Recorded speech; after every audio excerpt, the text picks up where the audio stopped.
Moving on, we have track layer to video. This is the same as the track bone to video. You can track layers as well to mark or tracking markers created on a video layer. Restart audio track is part of the new audio layer feature. If I bring in an audio layer,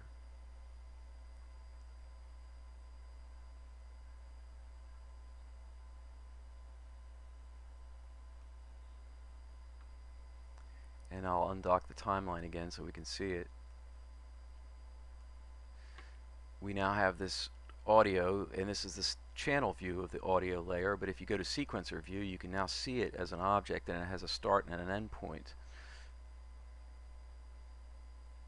Now if it's a short audio layer and you want to have it repeat, you would go under animation, restart audio track, and now it restarts at that point.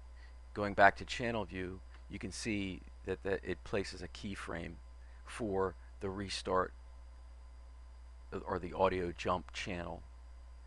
There's also an audio level channel where you can change the volume.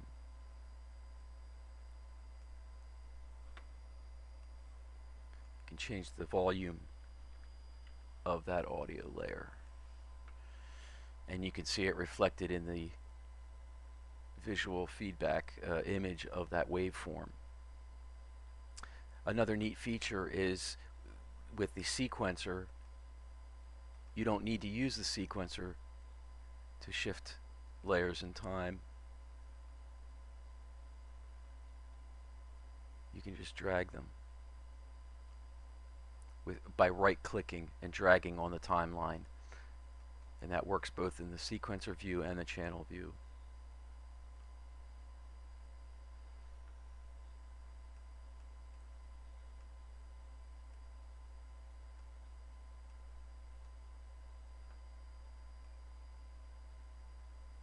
The scripts menu is basically the same as it was before, although all the scripts have been updated for Lua 5.1.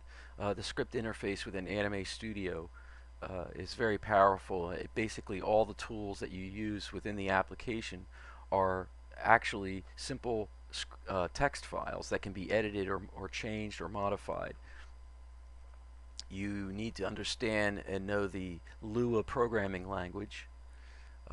If you're interested in script writing, I would suggest opening up in the script writing directory in the application scripts folder, open up these script writing samples to see how simple things are done. It's a good starting point. Under the view, same commands we're used to: reset, direction, enable grid settings, etc.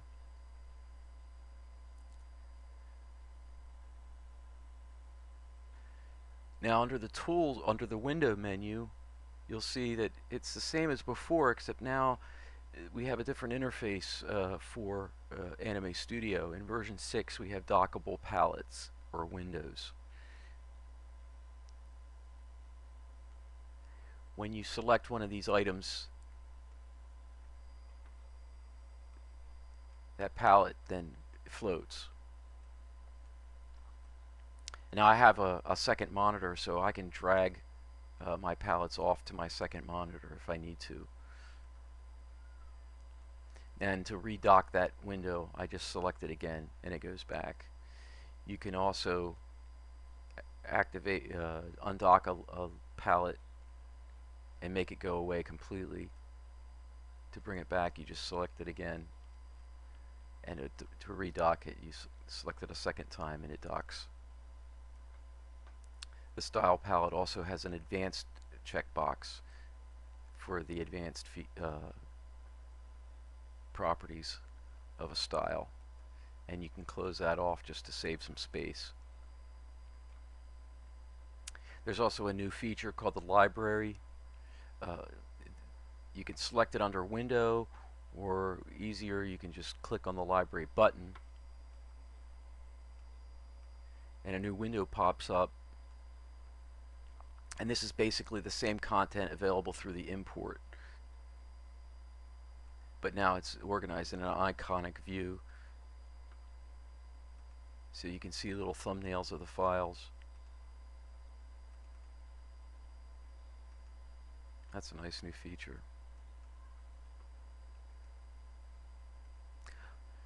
Under help, the help files have been greatly updated and improved. They're PDF format, so they're printable. The quick start guide is basically that. It's a quick start guide. It's very, I would recommend it for new users of Anime Studio to get started with it. It doesn't go into specific details about all the features. It doesn't go into great depth, but it has enough information to get you started, get you up and running so you can start creating your animations.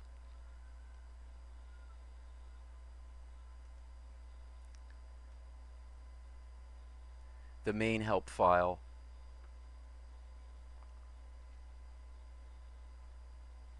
has much more detailed information regarding all the new features and old features that of Anime Studio. It's also PDF and can be printed out. This has a lot more detailed information about how to use the program. Under help, we also have the content library. If the content library is the directory that contains the library information, library files.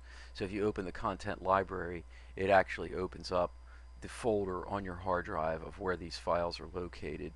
So you can add your own content to the library if you want to.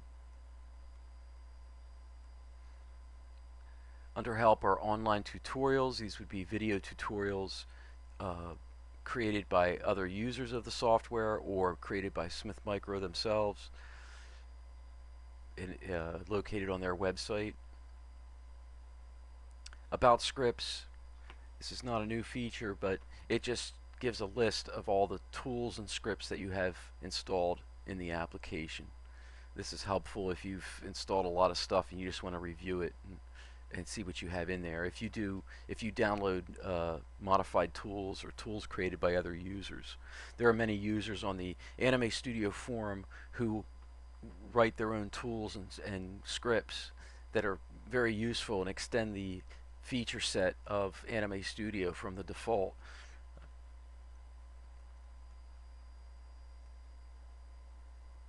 Buy content takes you to the Anime Studio Smith Micro site where you can buy Anime Studio products, or you can also buy products for any of the other applications that Smith Micro offers. And then of course check for updates. Anyway, that's about it for this tutorial. I'll be doing further more in-depth tutorials for some of the new features pretty soon. I'm working on them now. So I hope to have you watching them soon. Thanks for watching.